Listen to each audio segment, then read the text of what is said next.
হয় না। কেন ইবাদতের আগে পবিত্রতা অর্জন করা, তহরা পবিত্রতা। আপনি যদি পবিত্র না হলে সারাদিন নামাজ পড়লে কাজ হবে কথা বলেন হবে। এই পবিত্রতার প্রথম ধাপ আলোচনা করব। কবরে কি কারণে আযাব হয়?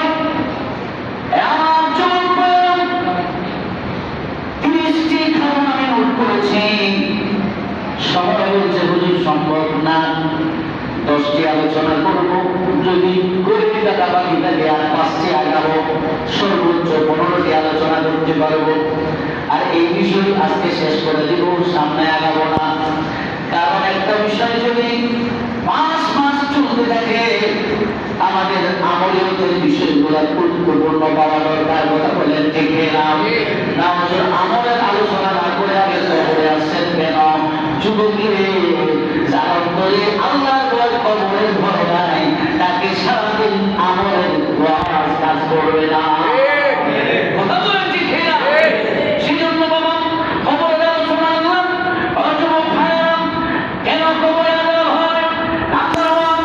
নামাজ যারা অবহেলা করে তাদের জন্য কবরে আযাব হয়। 2 নাম্বার, প্রস্রাব থেকে বাঁচার যারা চেষ্টা করে না তাদের কবরে আযাব হয়। 3 নাম্বার, গীবত করা, মানুষের মানহানি করা যারা করে তাদের কবরে আযাব হবে। কোরআন না শেখা, না পড়া, পড়তেও জানে না, শেখার চেষ্টাও করে না, তাদের কবরে আযাব হবে। ও যুবক ভাইয়েরা, মনোযোগ আছে?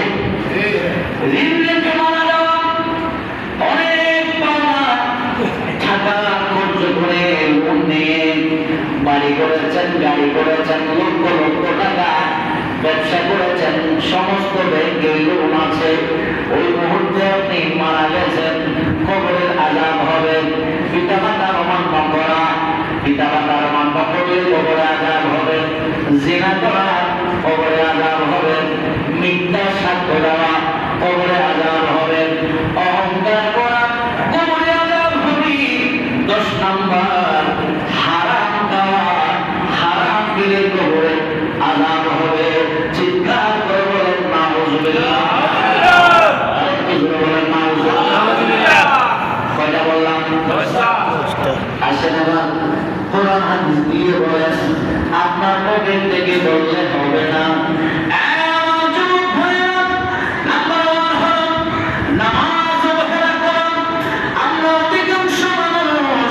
শয়তানের ওয়াসওয়াসার কারণে নামাজ অবহেলা করি, এক ওয়াক্ত পড়লে আর ওয়াক্ত পড়ি না, আছে না নাই? জুড়ে বলেন আছে না নাই? কিন্তু আল্লাহ কত বড় দয়াবান জানেননি? আল্লাহ বলেন, বান্দা ব্যস্ত ছিল ঠিক আছে, যখন সময় পাইছো আল্লাহু আকবার বলে যখন নিয়ম করে সিজদা দিয়ে দিবা, আমি আল্লাহ সাথে সাথে সেই সিজদা কবুল করে ফেলবো।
আসব, কাকে স্মরণ করব, কার খাওয়া দাওয়া অবক্ষয়ের ব্যবস্থা করে দিব, হায়াত কমে গেলে বাড়াই দিব, তার যত সমস্যা আছে, কারণ ফজকুরুনি আযকুরুকুম, সে আমাকে স্মরণ করে আমি তোমাকে স্মরণ করি। পৃথিবীতেও যে বন্ধু আপনার সাথে যোগাযোগ নাই আপনি তাকে ফোন দেন না, যে আত্মীয় স্বজন আপনার সাথে যোগাযোগ আছে আপনাকে স্মরণ করে আপনিও তাকে স্মরণ করেন। অনুরূপভাবে বান্দা আল্লাহকে যারা স্মরণ করে আমার আল্লাহ বলেন আমি তাদেরকে বাদ দিই না, আমিও তাদেরকে রহমত দেওয়ার আগে প্রথমে আমি তাদেরকে দিয়ে শুরু করি। প্রথমে রহমত আল্লাহ আসমানের ইমামের মাথায় আসবে, ইমামের মাথা থেকে পিছনে যাবেন, মুয়াজ্জিনের মাথায় আসবেন, তার পাশে ডান পাশে যাবেন, তারপরে বাম পাশে আসবেন, তারপরে ডান পাশে যাবেন, অর্থাৎ ডান পাশওয়ালা ডানপন্থীরা রহমত আগে পাবে। বলেন সুবহানাল্লাহ। সেজন্য আগে আসলে ডান পাশে বসবেন। ও আমাদের ছেলেরাই সব দেখেন সামাজ মানুষ আসে এরা বসে যায়, আমি চিন্তা করলাম বাইরে ওনার জায়গাটা পরিবর্তন হয় না কেন? বিচার করতে গিয়ে দেখলাম আমার নবী বলে এই যুবক রহমত আসবে ইমামের মাথায়, সেখান থেকে মুয়াজ্জিনের মাথায়, সেখান থেকে ডান পাশে যাবে, বাম পাশে যাবে, ডান পাশে যাবে, অর্থাৎ বাম পাশের তুলনায় ডান পাশ রহমত আগে পাবে। সুবহানাল্লাহ। তাহলে জোরে বলে সুবহানাল্লাহ। সেজন্য নামাজ অবহেলা না করার জন্য নাম্বার 1 ধৈর্য লাগবে। কি লাগবে? ধৈর্য লাগবে। আল্লাহ বলে নামাজ পড়ো ধীরে ধৈর্য ধারণ করে ইবাদত করো। তাড়াহুড়া তোমার সব জায়গায়, কিন্তু মসজিদে আসলে আল্লাহর জন্য নির্দিষ্ট সময় বাজেট করে আসবেন। সব জায়গায় আপনার বাজেট আছে, দোকান করেন 6 ঘন্টা, স্ত্রীকে সময় দেন 4 ঘন্টা, আপনার ছেলে কলেজে ভার্সিটিতে যায় 8 ঘন্টার সময় বাজেট আছে। আপনার এই জুমার নামাজের জন্য 1 ঘন্টার সময় বাজেট করা যায় না, আসরের নামাজের জন্য 15 মিনিট বাজেট করা যায় না, মাগরিবের জন্য কি 15 মিনিট বাজেট করা যায় না। নামাজ শেষ হয়ে গেছে, আল্লাহ দরবারে একটা সিজদা দিয়ে দেন, আল্লাহ রে মসজিদ থেকে আসরের পরে বের হইছি, মাগরিবের আগে কত গুনাহ করছি, কত মিথ্যা বলছি, অজান্তে কত নারীর সামনে চলে আসছে, অজান্তে কত গুনাহ করেছি, ও মাবুদ তুমি মাফ করে দাও। আমার আল্লাহ বলেন বান্দা রে যত বড় পাপী হও মাফ করব কে? আল্লাহ বলেন লা তাকুনাতু মির রাহমাতিল্লাহ।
আমিনু, ওই ইমানদার পূর্ণ ইমানদার হয়ে যাও, একটা মানুষ একটা মানুষের পূর্ণ ইমানদার হবে না।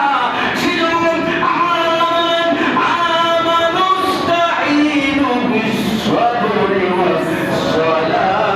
আল্লাহু আকবার।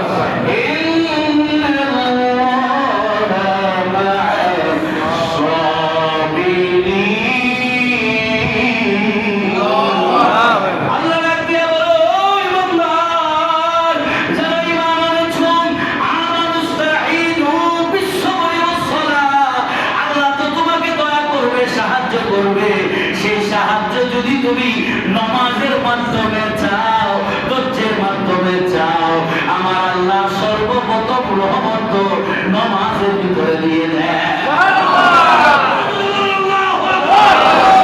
সাহায্য চাচ্ছ রোডে বসে, সাহায্য চাচ্ছ রাজা খেয়ে, আল্লাহ আজকে যা খাচ্ছি, আল্লাহ তোরা খাওয়াইস না। চুরি করার আগে সাহায্য চাচ্ছ, আল্লাহ চুরি আজকে করতেছে, মালিককে ঘুমায় না, তোরা খাওয়াইস না। ওই সাহায্য চাওয়া আর আল্লাহর কদমে সিজদা দিয়ে সাহায্য যদি চাও, আমার আল্লাহ তোমার সাহায্য দেওয়ার জন্য বসে আছে।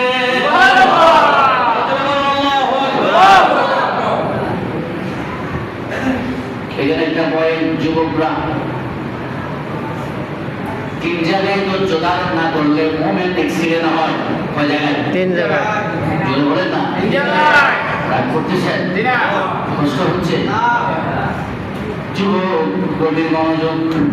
3 জায়গায় যদি কন্ট্রোল করতে না পারো, অ্যাক্সিডেন্ট করবা। নাম্বার 1, নামাজে ধৈর্য ধারণ করতে হবে, কারণ তোমার বেশি কাজ। তোমার বন্ধু বান্ধব ওয়েট করতেছে, খেলা দেখতে যাবে, খেলা খেলতে যাবে, খেলা দেখতে যাবে, সাগর পাড়ে যাবে। তোমার বন্ধু বান্ধব চারিদিকে তোমাকে ভাইরাসের মতো ধরেছে, তাদের জন্য নামাজ পানি করা যাবে না, কসর করা যাবে না। কসর শুধু ওই ব্যক্তির জন্য যে ব্যক্তি মুসাফির। সুবহানাল্লাহ। কি মুসাফির? দেখেন আল্লাহ কত বড় দয়া। আমার বান্দা শহরে আছে, সে কাটি বুঝতে অনেক বেশি, শহরে ভাত খাইছি কি খায় নাই, 4 রাকাত নামাজ, আসরের নামাজ পড়তে কষ্ট হয়ে যাবে। আমার নবীরে বলে আল্লাহ, আমার নবীরে আর পাঠায়া বলে, ও নবীরে আপনার উম্মতের কম, সে যেহেতু শহরে আছে, 4 রাকাত নামাজ 2 রাকাত পড়লে আমি আল্লাহ 4 রাকাতের সওয়াব দিয়ে দেব।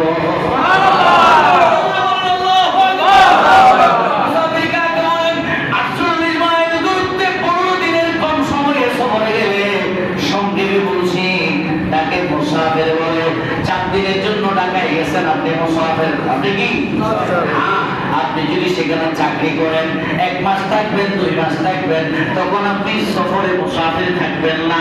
আর যখন আপনি ব্যবসার জন্য ঢাকায় গেছেন, ব্যবসার জন্য বাইরে গেছেন, তখন আপনি মুসাফির থাকবেন। এই যুবক, ইসলাম কি বলে? তুমি যেহেতু একটা কষ্টের মধ্যে আছো, সফরে বেশি আর কম কষ্ট থাকে কি থাকে না? ঠিক সময় খাওয়া যায় না, ঠিক টাইমে গোসল করা যায় না, ঠিক টাইমে রেস্ট করা যায় না, ঠিক টাইমে বিশ্রাম করা যায় না, সব কিছু মিলে সফরটা বড় কষ্টের সফর।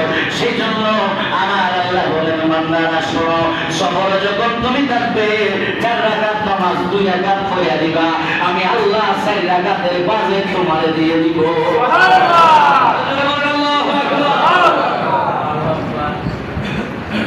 যুবক, কি আলোচনা করবো? কোথায় ছিল আলোচনা, মনে আছে?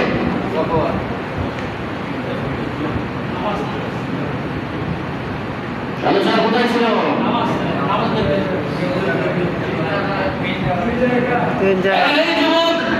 আলোচনা বুঝতে মনে রাখতে হবে। 3 জায়গায় যুবক অ্যাক্সিডেন্ট করবে। নাম্বার 1, নামাজে ধৈর্য ধারণ করতে হবে। নামাজে তাড়াহুড়া হলে আলোটা ছিঁড়ে হয়ে যাবে, খিচুড়ি হবে, নামাজ হবে না। কথা বলেন ঠিক হয়ে যাবে। কেমনে নামাজের ভিতরে আরকান হাকাম আছে না নাই? ফরজ ওয়াজিব আছে না নাই? ওয়াজিব ফরজ তুমি কি আছে জানো না? কোনটা ফরজ, কোনটা ওয়াজিব, কোনটা সুন্নাত, কোনটা নফল, এটাও তো জানো না।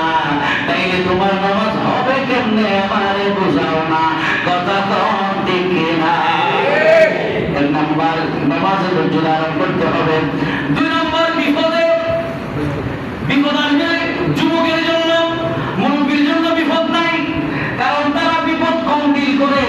যৌবনকালে কাটায় আসছে, সম্পত্তির জন্য মারামারি, বইয়ের যখন হয়ে গেছে মালিক হয়ে গেছে, কথা কম দেখে না।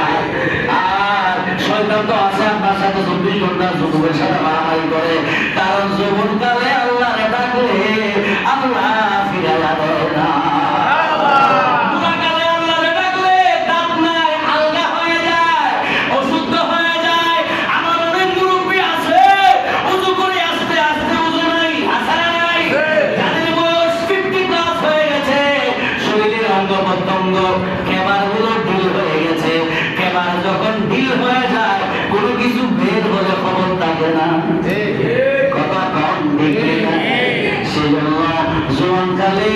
সবকিছু মজবুত, আল্লাহর ইবাদত মজবুত, শুধু তাই না আল্লাহর কোরআনে যখন সিজদা দিবা এত মজবুত হবে আমার আল্লাহ সিজদা থেকে মাথা তোলার আগে জিন্দেগির গুনাহ মাফ করে দেবে।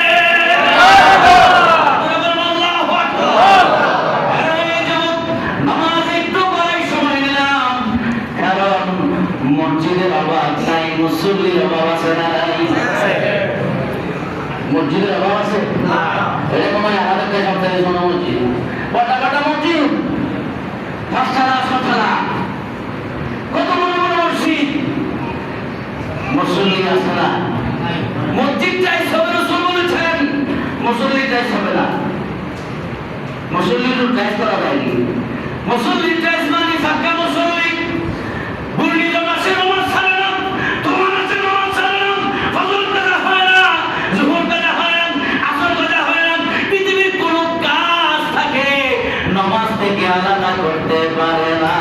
কথা বলে দেখে না, নামাজকে বলো না কাজ আছে, কাজকে বলো আমার নামাজ আছে, নামাজকে বলো না কাজ আছে, কাজকে বলো আমার নামাজ আছে। আরে নামাজ বিহীন বড় পারে কি জবাব দিবে তুমি আল্লাহর কাছে, নামাজ বিহীন বড় পারে কি জবাব দিবে তুমি খোদার কাছে। সালাত করে রাসূলুল্লাহ সাল্লাল্লাহু আলাইহি ওয়াসাল্লাম। তাহলে নাম্বার 1 কবরের আযাব আপনাকে মাইসুর করবে নামাজ না পড়ে গেলে। তাহলে বলেন আল্লাহ আমাদের কাছ থেকে নামাজে বানায় দাও। আমিন। ওটা আমাদের জন্য লাগিয়ে দিবেন। হুজুর আপনি তো আজকে সাজুচ্ছেন, ওরা নামাজ না পড়ে আমাদের বন্ধু-বান্ধব বার্তা দিয়ে কত সুন্দর ভালো ছিলাম, আজকে খেতে লাগাচ্ছেন আপনার কারণে আমার নামাজ পড়তে হচ্ছে, একটা হুজুরের বিরুদ্ধে আন্দোলন শুরু করে কি হবে? কি হবে? তুমি আমার বিরুদ্ধে আন্দোলন করে কি হবে?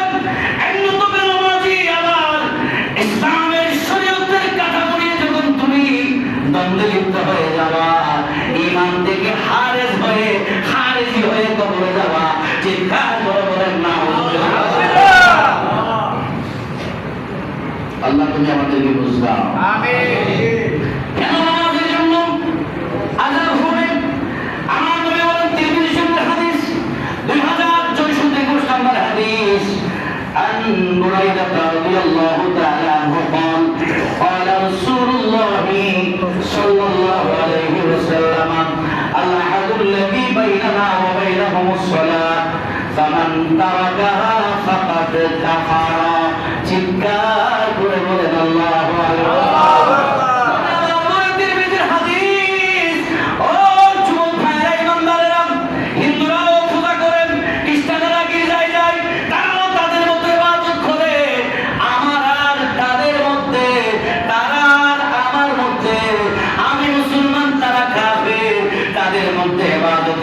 পার্থক্য হলো নামাজ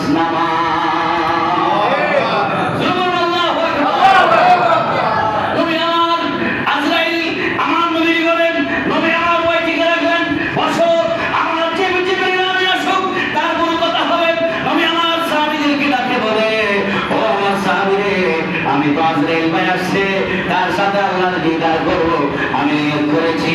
লাস্ট তোমাদের জন্য মেসেজ হলো আসসালাত আসসালাত আইমা মালাকাত আইমানুকুম। এটা আমার রাসূলের শেষ হাদিস, লাস্ট হাদিস, আমার নবীর জামানার উম্মতের জন্য শেষ মেসেজ হলো, এ আমার যুবক, আসসালাত আসসালাত, নামাজ নামাজ। উম্মত রে, এই নামাজ কায়েম করার জন্য আমি হুদে গিয়েছি, তাইফে গিয়েছি। এই নামাজ কিয়ামত পর্যন্ত আল্লাহর সিজদা জমিনে চালু রাখার জন্য আমি নবী দন্দন শহীদ করেছি, রক্ত জমিনে ফেলিয়েছি। ও আমার সাহাবীরা, তোমরা যখন মসজিদে কাতারবন্দি হয়ে যখন আল্লাহু আকবার বলে নিয়ত বাঁধবে, আমি নবী মদিনা মুনাওয়ারা দেখে দেখে দেখে আল্লাহর দরবারে তোমার মাগফিরাতের জন্য হাত তুলে দেব। আল্লাহু আকবার। আমার নবীকে মদিনা থেকে মদিনা জামে মসজিদ দেখেনি, আমার নবী দেখে আলা রাসূলুল্লাহি সাল্লাল্লাহু আলাইহি ওয়াসাল্লাম, ইন্নামা আমালুকুম তুরাদুনা আলাইয়া। আমার নবী মদিনা শরীফের রওজা দেখে বাংলাদেশের এই বন্দর নগরী আল মদিনা জামে মসজিদে যারা ইবাদত করতেছে সবাইকে আমার নবী দেখে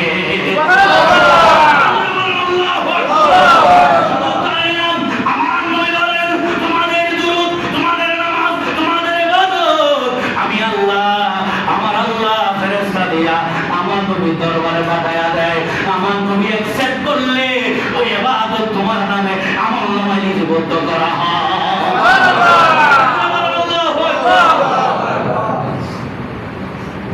আল্লাহ তুমি আমাদেরকে নামাজি বানায়া দাও। আমিন।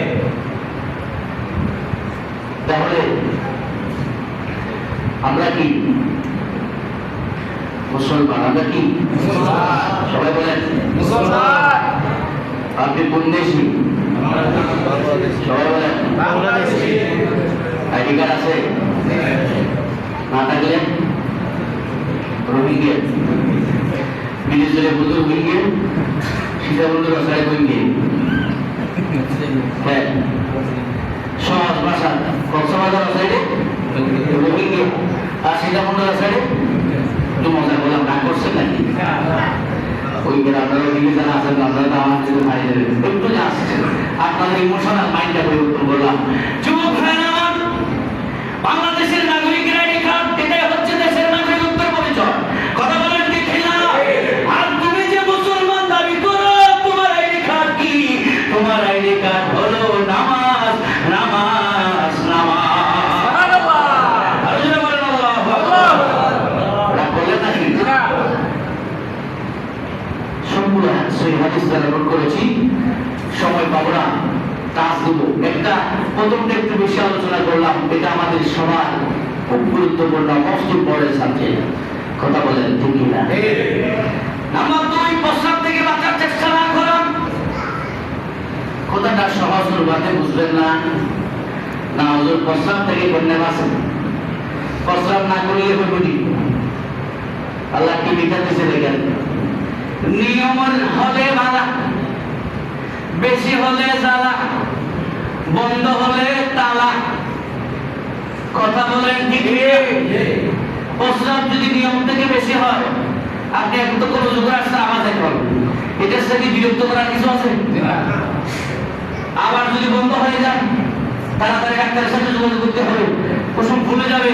আপনার মারাল ফেটে যাওয়ার আশঙ্কা আছে, আছে না নাই? আছে। কেমিক্যাল আল্লাহ লাগাইছে দেখেন, টাইমলি।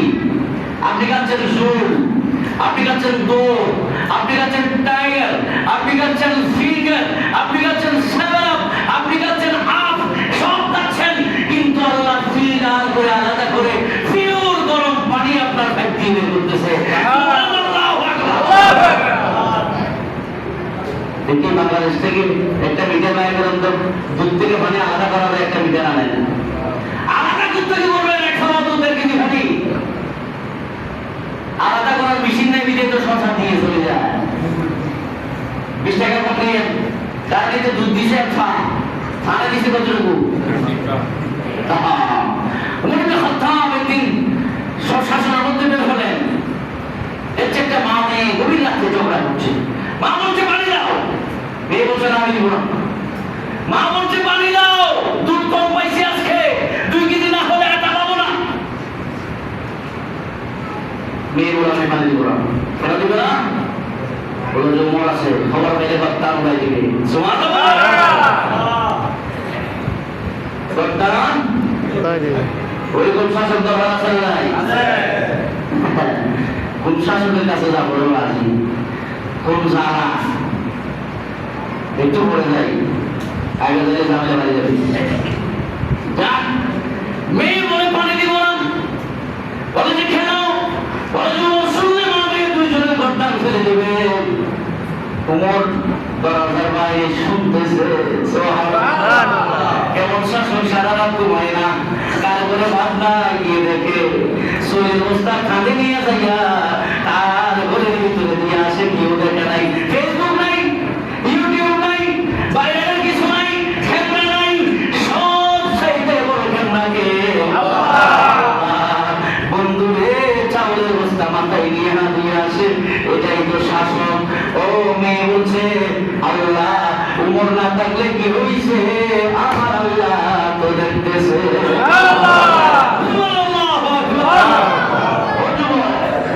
জান্নাতি মেয়ে দেখেন না, জান্নাতি পুরুষ দেখেন। আল্লাহ তুমি আমাদেরকে বুঝদান করো। আলোচনা কোথায় ছিল?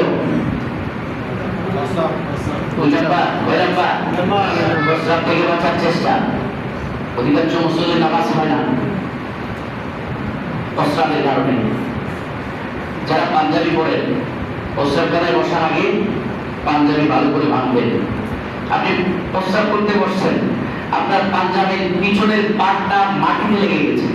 আপনি যখন প্রস্রাব স্টার্ট করেছেন, মোটর থেকে যখন পাইপ থেকে পানি পড়ে পাথরে পড়ার সাথে সাথে পানিগুলো ছিটকায় যায় না? বুঝতেছেন আপনারা? বুঝার জন্য এভাবে বলতেছি, মাইন্ড করতেছেন না? এভাবে না বললে তো আপনি বুঝবেন না। মোটর থেকে পানি আপনি ট্যাপ ছেড়েছেন, এটা তো পাইপ মনে করেন, সারা সাথে যদি কোথায় ছাড়িলেন যা আছে তা আপনার কাগজ চোপড় পানি নষ্ট হয়ে যাবে না?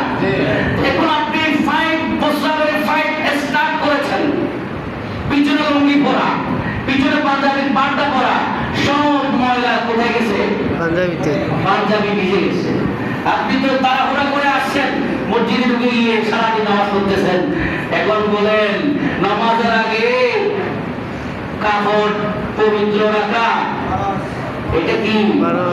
শরীর ভাগ কাপড় ভাগ, শরীর ভাগ কাপড় ভাগ, শরীর ভাগ কাপড়। নামাজের জায়গাটা সতর রাখা, কেবলামুখী হওয়া, ওয়াক্তবদ্ধ নামাজ পড়া, নামাজের এগুলা নামাজে ঢুকার আগে খরচ। বুঝলেন নাই? নামাজে ঢুকছেন তো তাকবীরে তাহরিমা দিয়ে, তাকবীরে তাহরিমার আগে খরচগুলো আপনার নাই।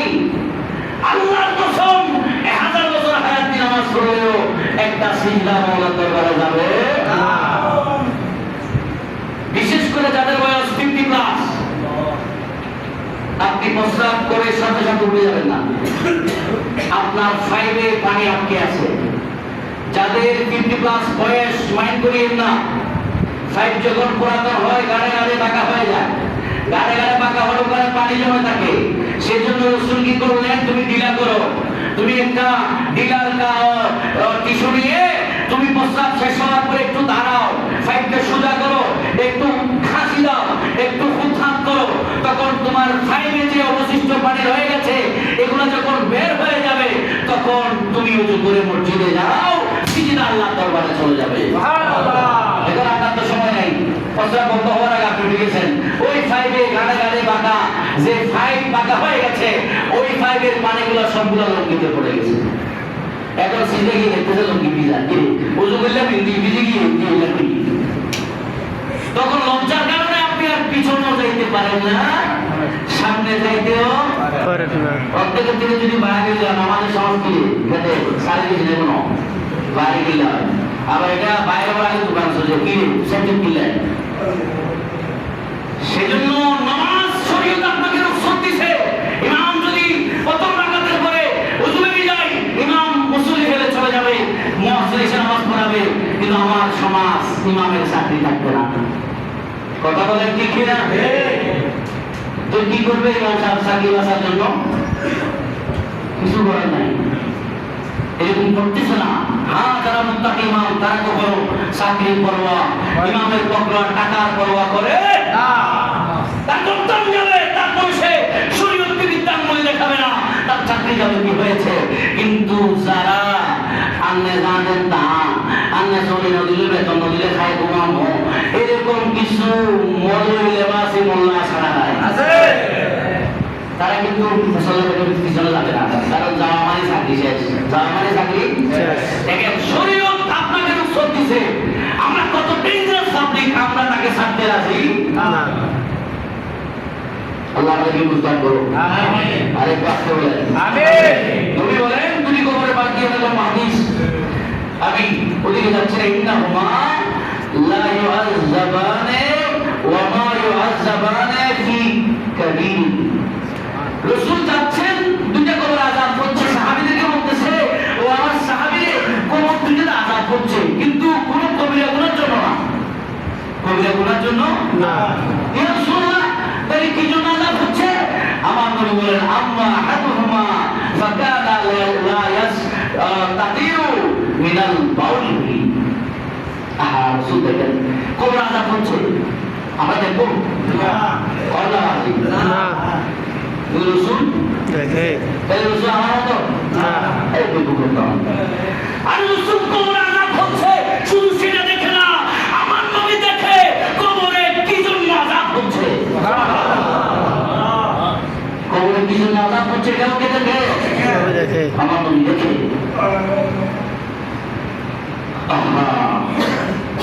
তাই যুবক ভাইরা, প্রস্রাব থেকে পবিত্রতা অর্জন না করলে আপনার নামাজ হবে না, হবে না। তাহলে গুরুত্বপূর্ণ কিনা? তাহলে নামাজের আলোচনার আগে আপনার পবিত্রতা অর্জন। আল্লাহ কোরআন শরীফে সূরা মাইদার 6 নম্বর আয়াতে ওযু করার কথা বলেছেন, গোসল করার কথা বলেছেন। আয়াত আমি নোট করেছি, সময় নেই। আল্লাহ কিভাবে তুমি অপবিত্র হলে পবিত্রতা অর্জন করবে, আল্লাহ সব কোরআন শরীফে বলে দিয়েছেন। সুবহানাল্লাহ। তাহলে আজকে থেকে আমরা প্রস্রাব করে যথাযথ পবিত্রতা অর্জন করে মসজিদে প্রবেশ করবো ইনশাআল্লাহ। নামাজ হইলে আপনার লাভ, নইলে আপনার কপালে মুশকিল। ইমাম সাহেবের সমস্যা আছে, কিন্তু ইমাম তখনকার ইমামরা কোন মুসল্লি কোন দোষী নিয়ে আসছে, এটা চেহারা দিলে বলতে পারতো। আমরা তো ইমাম হইতে পারি, তাদের ইমামদেরকে অনুসরণ করে আমরা ইমাম হচ্ছি, আমরা তো মুস্তাহিদ না। আজকে নামাজ আনবেন, নামাজ আপনি চিল্লাচ্ছেন, আপনি যদি মুস্তাহিদ করলাম, আপনাকে মাঝাব অনুসরণ করতে হবে না। আপনি মুস্তাহিদ করবেন, আপনি গাড়ি মুস্তাহিদ। আপনি কোন জীবন আয়াত থেকে দেখি মাসালা বের করে আমরা বলেন, আয়াত থেকে করতে জানেন না, এবার হলো সবার স্বীকৃত। আল্লাহ আমাদেরকে হেফাজত করুন, আমিন। ইমাম আযম আবু হানিফা কুফার মধ্যে মসজিদে নামাজ পড়ে গেছে। এক যুবক আসে ওযু করতেছে, কি করতেছে? ওযু করতেছে। সবাই একটু কথা বলেন, কি করতেছে? ওযু করতেছে। ওযু করতেছে, ইমাম সাহেব দেখছে। এখন আমরা যখন নামাজ পড়ি, হুজুররা দেখলে আমার ভয় পাইছে, কি রে কোনো ভুল হইছে? হুজুর আমি তো ঢাকাইছি কি যাবে আপনি বানাইছি তো জানি না। হ্যাঁ, ফির ওযু করা বন্ধ করে দিয়েছে। কি রে হুজুর, কি বাজি, মানে আলো তো হইতেছে না। ইমাম আযম বলে, নামাজি কোথা থেকে আসতেছো? ওযু করার জন্য কোথা থেকে এসেছো? বলে হুজুর বাড়ি থেকে আসছি নামাজ পড়ার জন্য। ইমাম আযম বলে, না না, তুমি জিনা করে আসতেছো, জিনা করে ওযু করতে আসছো। ওযুর পানি দিয়ে আমি আযম দেখতেছি জিনার গুনাহ বেয়ে বেয়ে করতেছে।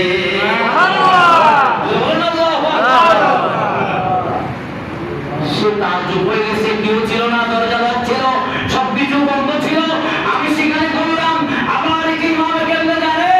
ইমাম আযম বলে, ও বান্দা, বান্দা একজন বান্দা যখন দৈনিক 5 বার ওযু করে, দৈনিক 5 বার আল্লাহকে সিজদা দেওয়ার জন্য ওযু করে, আল্লাহর কসম কোন বিউটি আল্লাহর ওযু মুখে যেতে হবে না, তার চেহারার মধ্যে আল্লাহর নুরানি ব্যবস্থা করে দিবে। জোরে বলেন সুবহানাল্লাহ। ওর চেহারা থেকে গুনাহ চলে যাবে, সুবহানাল্লাহ। চেহারা থেকে গুনাহ তো চেহারায় গুনাহ নাই, ও হালাল হইলে মায়া চেহারা সুন্দর হইলে সুন্দর। কথা বলে কি বলে না? আল্লাহ তুমি আমাদেরকে বুঝদান করে, আমিন।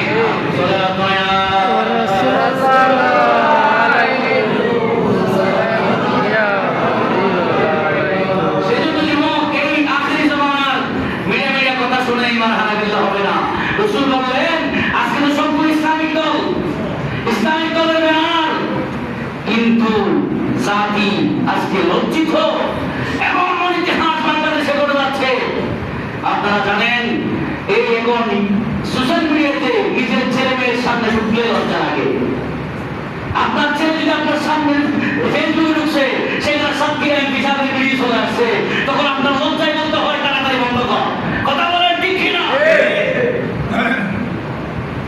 আমার নবী বলেন, শুনেন,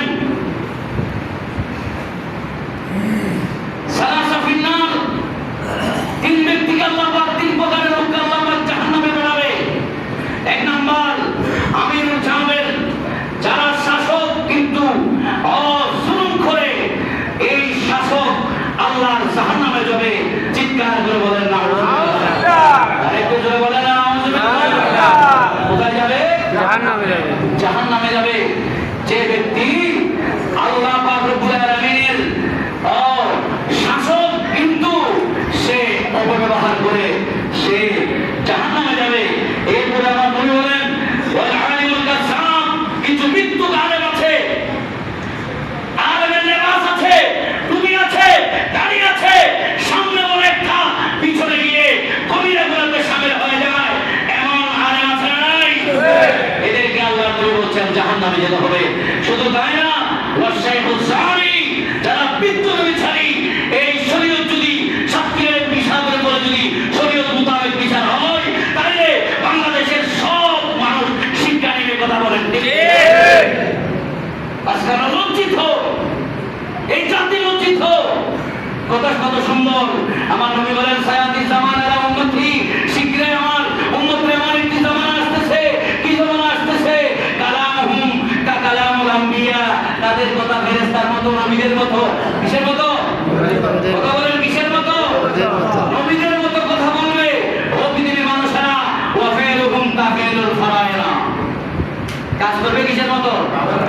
ফেরাউনের মতো। কিসের মতো? ফেরাউনের মতো।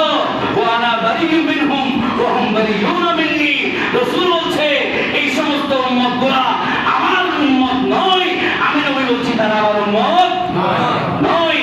কালামুহুম কা কালামুল আম্বিয়া, কুলুবুহুম কা কুলুবুস সিয়াম, তাদের অন্তর হবে হিংস্র প্রাণীর মতো। তারা যে কোনো হাক সিদ্ধান্ত নিতে পারবে, সুন্দর সুন্দর কথা বলবে, ইসলামিক দলের নাম বিক্রি করে আজ পুরো বিশ্ব ইসলাম নিয়ে এই বলাগারেরা, এই টিকটক টিকারা, নাস্তিকারা, তসলিমা নাসরিনের মতো মেয়েরা আজকে এই বিষয়ে ফুস করার সাহস করতেছে। কথা বলেন, আমরা সরকার বাহাদুরের প্রতি দৃষ্টি আকর্ষণ করবো। হয়তো তার দল থেকে তাকে বহিষ্কার করা হয়েছে, এটার জন্য তাদের দলকে ধন্যবাদ জানাই।